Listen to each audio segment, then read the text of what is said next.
កូនយើងប្រហែលចិត្តមកដល់ហើយណែណាពុកវា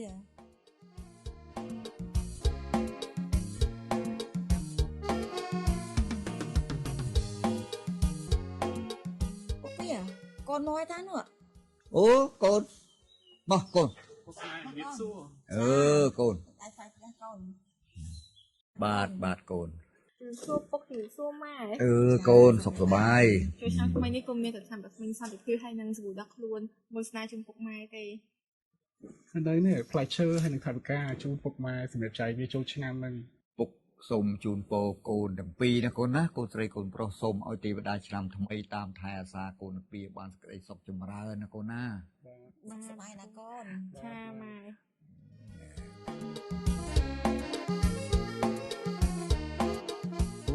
ឆ្នាំដុសទិញសន្តិភាពអានេះអផុសខ្មែរយើងធ្វើទៅម៉ែវាចាបងខ្មែរយើងអូល្អណាស់ម៉ែវានេះល្អ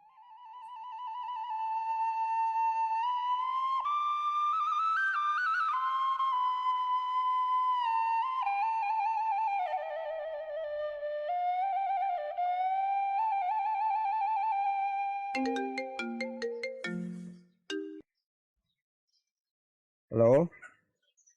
ហើយកូនមកដល់ណាហើយជិះម៉ូតូតាមផ្លូវប្រយ័ត្នប្រយែងណាកូនពុកឆ្នាំនេះខ្ញុំអត់បានទៅផ្ទះទេពុកពួកអីការងាររវល់ច្រើនណាចាំមើលចូលឆ្នាំហើយចាំខ្ញុំទៅលេងផ្ទះហើយពុកចាំប្រាប់ម៉ែផងថាខ្ញុំអត់បានទៅទេកុំឲ្យគាត់ចាំផ្លូវ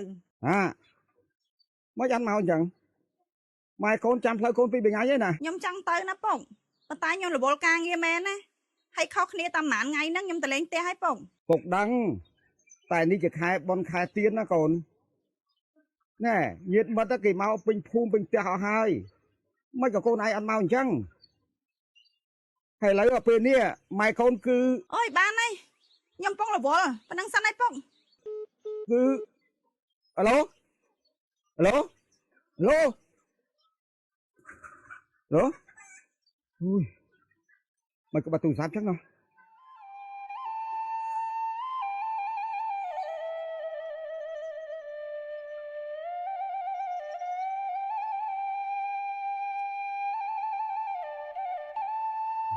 អ្នកអើយជំរាបសួរបាទ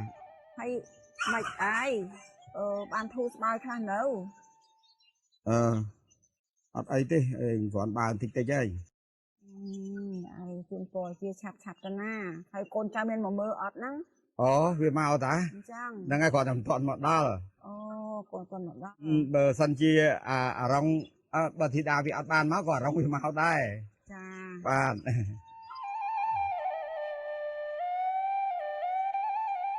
មិនទេអ្នកគាត់មិនទេទុកហ្នឹងហើយអ្នកអរគុណហើយបានមកសួរហ្នឹងហើយឲ្យជើញសប្បាយក្រុមគ្រួសារអ្នកចោះមិនអីទេអ្នកណាចា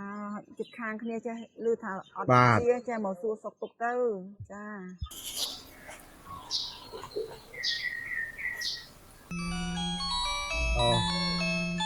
អូនេះរងទេមកល្មមហ្នឹងហើយអរគុណណាស់អ្នកបានសួរបាទហៅឡូពុក